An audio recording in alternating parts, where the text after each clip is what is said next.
Well, it's important to make sure your heart health is always a top priority, and Intermountain Healthcare, the sponsors of this segment, can help you do just that. Joining us today, we have Emily Levante from Intermountain Healthcare with some helpful tips. Emily, thank you so much for being here. Of course. So let's talk about heart health overall. I would imagine that diet is a very important thing to keep in mind. So how can we be mindful of that when it comes to our diet?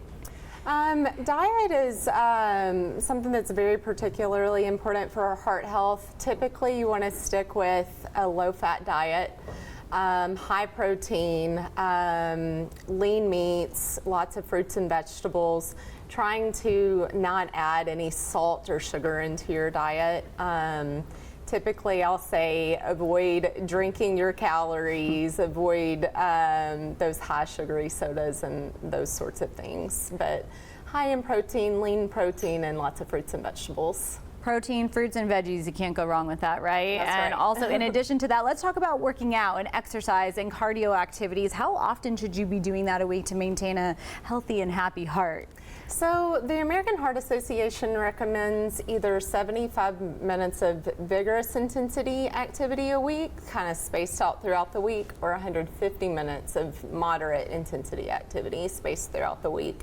So however you really divide that up, they do recommend spacing it out instead of doing the full thing all in one day and then waiting till the next week to exercise. So yeah. Just good to get your body moving when you can. That's right, that's right. And let's talk about the seniors and if it's any different for them when it comes to diet, exercise, or even, you know, keeping their cholesterol in mind. What should they think about when it comes to their heart health? So seniors, one thing that I would say is that our seniors really do need to be paying attention to their cholesterol. So for instance, if they have any heart disease, they need to eat a low cholesterol diet. If they have diabetes, they need to make sure that their sugars are under good control, that they're taking their statin cholesterol medication if they've been prescribed one. It's really all about limiting their risk factors for future heart attack and stroke.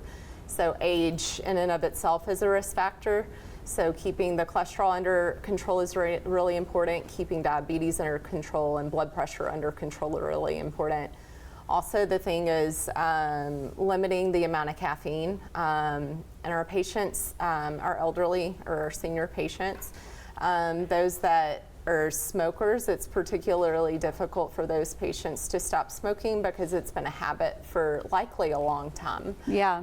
Well, a lot of really helpful things to keep in mind, and just for all of us to keep it top of mind in our day-to-day activities. So thank you so much for breaking this all down for us. And if you guys want more information, all the information is on your screen. And thank you again to Intermountain Healthcare for sponsoring this segment. For more information, visit intermountainhealthcare.org/Nevada. We'll be right back.